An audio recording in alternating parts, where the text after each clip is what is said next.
Today we're going from this to this. Hello everyone, so welcome back to the channel and the rebuild of my Series 2A 109 1969 ex-military Land Rover. So today I'm just having a little look at the dash panel here.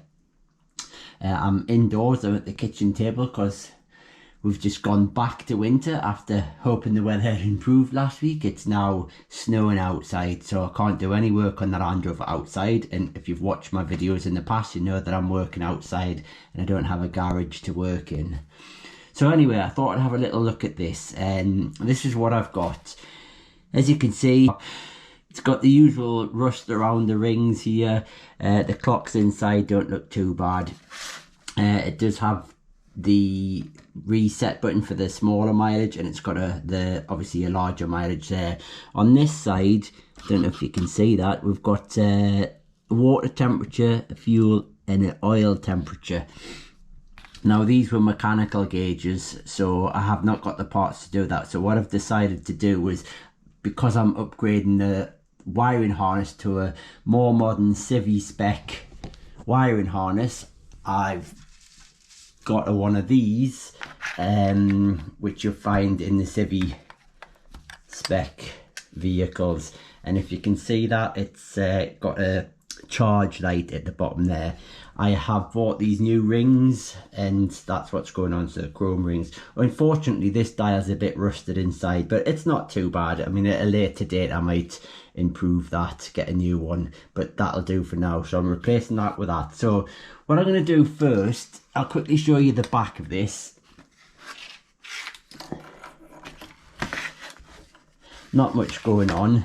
You can see around here it's a little bit rusty, but I'm not going to worry about painting. I'm not doing a big refurb on this. It's quite good condition, and I'm kind of in the mindset now that I just want to get the vehicle on the road and do it as a rolling restoration, as to spending forever replacing bits and never being able to use the car. So the plan is I'm going to give this a quick wash first, and then I'll come back to you.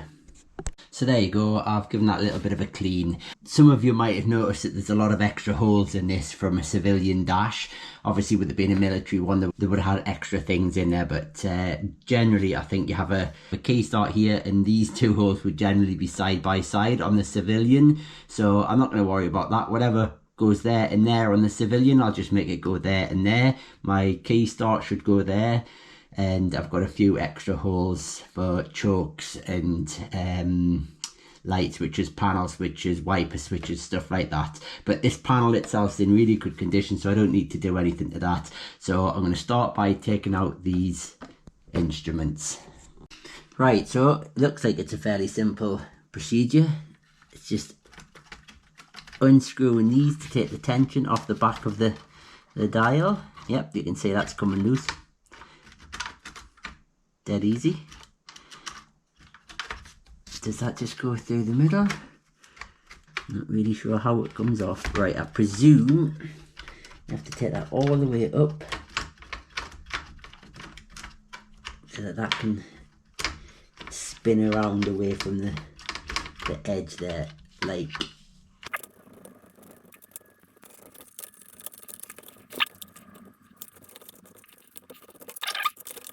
Can go through there. There we go.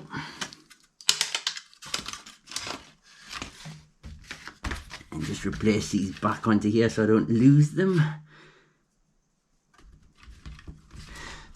So that's the old one out there. I'll probably keep a hold of that just in case I ever want to convert it back. I do actually have the water temperature, the gauge as well, but it doesn't look in great condition. I don't have the oil temperature one, and they're really hard to find, and they're quite expensive as well because of the connection you need to get it working. So anyway, put that to one side. Let's get this one out.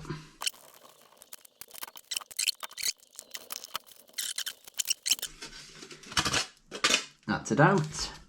I'm going to go and give this another clean up, get some of this off here, and then I'll come back to you.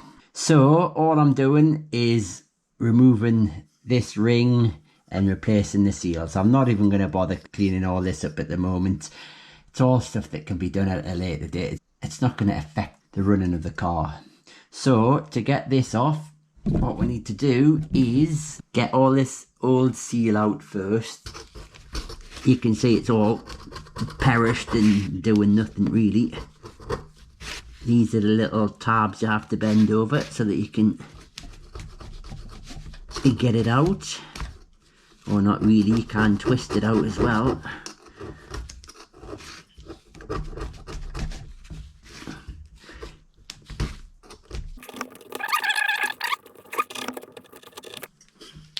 Still not going to move.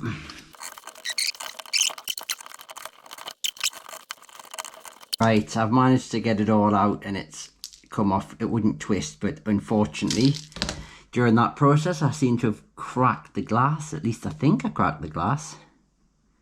Oh, I thought I'd cracked the glass. It sounded like I had, but maybe I haven't. You can see it's in a right mess. So, but somehow get this piece of glass out now. It should just drop out, but it's well stuck in there. Might end up having to break this to get it out, which I don't really want to do. So this one is not coming out as easy as my other one did. The glass just fell out of this one. I just can't seem to get it out, and I've definitely broken the glass on this. It's funny because sometimes you can see it and sometimes you can't. Right, you should be able to see that break there now. I don't know how easy that is for you guys to see with the light reflecting, but it's well and truly broken, so I need to just maybe try and break this out. It's quite tough glass. There we go. What a shame. Even with it broken, it's struggling to come out.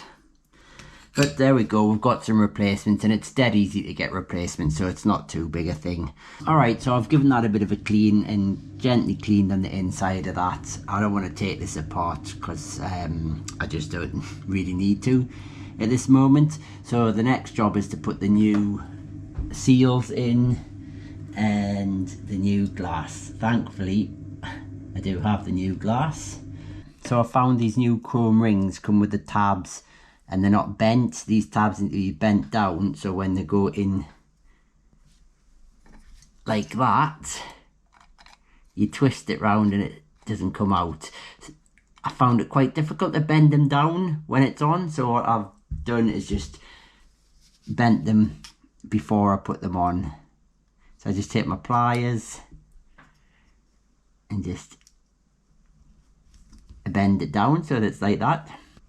Just be careful not to knock your ring out of shape. So make sure you just get it on the edge.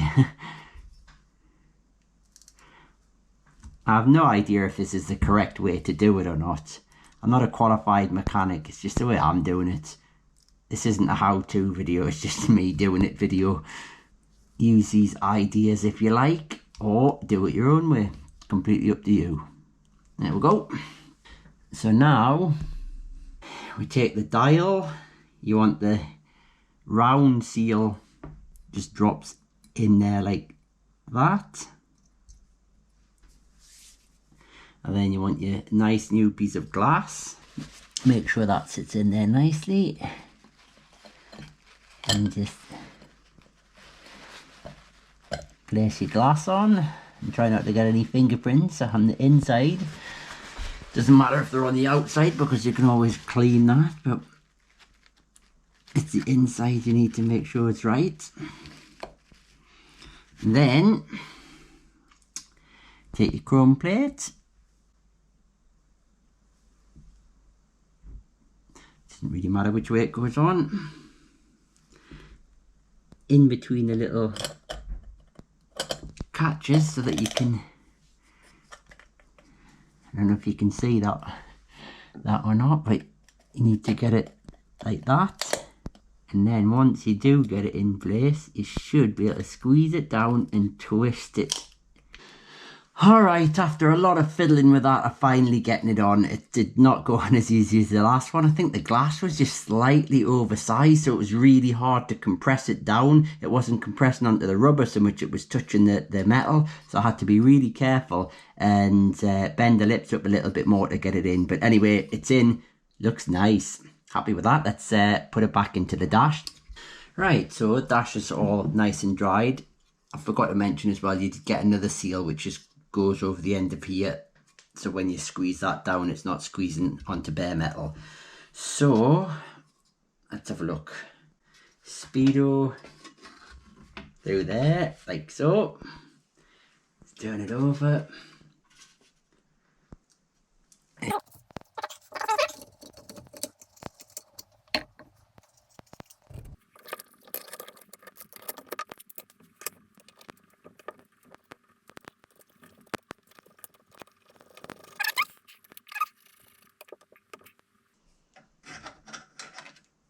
Really easy system, isn't it?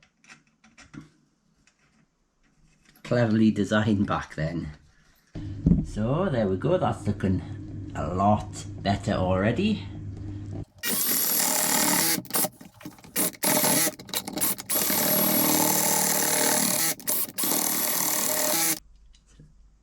This goes on first.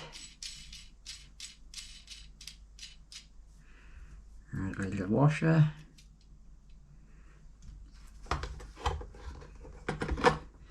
Push it through.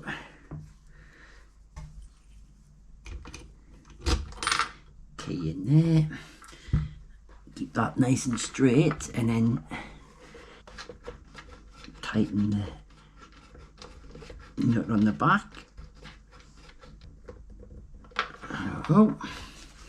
So all I'm doing there is tightening this nut here. Not particularly easy to get in. Probably need to get some long nose pliers in there to nip it up, but I haven't got my long nose pliers with me at the minute and I don't think they'll go in. Nope. It's very tight there now. So there we have the key. Not tight enough. See what's happening is the whole unit's moving, so I do need to tighten this up more. Can't really do much with that until I get my long nose pliers, but that's basically it. And that's the trip meter back in as well, and as you can see I've set that back to 0. So that looks a hell of a lot better than it did this morning. Gauges look quite nice. Obviously I've still got all of these to buy. I'm just not bothering at the moment. The only thing left I need to get is the charge light. I need to get a bulb holder for here. The plan is that I'll put this back in, wire this up.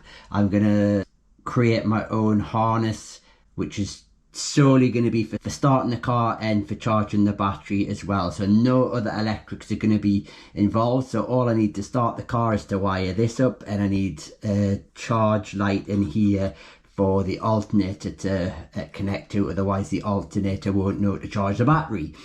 So the next thing I need to do is put the choke cable. It goes through there, but normally you have some kind of assembly on the back of here for the choke light. Now this one's got this type. I don't know if you can see that. It's quite a small unit, this, and your cables go onto here. And the way it works is you've got these 3 holes here, and when you push the choke cable in, you can see that this whole piece of metal passes by it. See that? And what that does is this switch here connects onto here, and you line it up so that this little tab here drops into the middle hole, and as it pushes past, it pushes that drops down, it pushes that up, and it lifts the contact, so it breaks the contact, and that's what puts the light on. Unfortunately mine's broken, so I'm going to have to get a new one of these, but I'm not going to do that now. The only reason it's broken is it's really difficult to see, but that little tab that comes through there is too short. So what's happening is the choke cable, as that goes into there and it passes through, it's just not breaking the contact there. So they're about 45-50 pounds for one of them, so I'm not going to be worrying about putting that on for now. I'm just going to put this cable through here, tighten that up on the back so that when I start it I'll be able to pull the choke out, and this end here connects to the carb and opens the choke. Alright, so that's the cold start or choke cable back in. Like I say, this isn't working. This will feed through the dash and connect to the carburetor. So before I put it back into the car and fasten it in, I have done a little bit of wiring as well. Now this is just temporary wiring because I'm trying to put a temporary starter circuit in so I can run the engine. There is no wiring harness in the car at all now. So what I've got is I've got this one here which goes off to the ignition coil. I've got this one here that goes back to the small tab on the solenoid, so that's the one that powers the solenoid to put power to the starter motor, and this one here is just the permanent supply from the solenoid, so it's like a permanent battery supply to this. So that just means that's all in. I can just connect these up at the other end when I'm ready. Alright, let's put it in.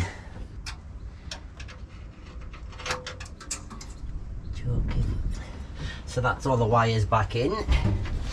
Now I know I haven't got grommets on here, but this is such a temporary solution, so I don't need to hear comments about how I should have grommets there. Let's just slide this through. And there we go, that's it all in. It's looking pretty good, I think. Definitely worth getting these new screws to go in there just to finish it all off. So happy with that. So there we go, there's another small job ticked off the long list of things to do. It looks really nice, I'm happy with that. And the next job, I'm not sure what I'm going to do yet. I've got the gearbox to do, I've got loads to do to be fair, so just have to subscribe and keep an eye out for my next video. So if you did enjoy that, hit the like button, leave a comment. We'll see you next time. Cheers guys.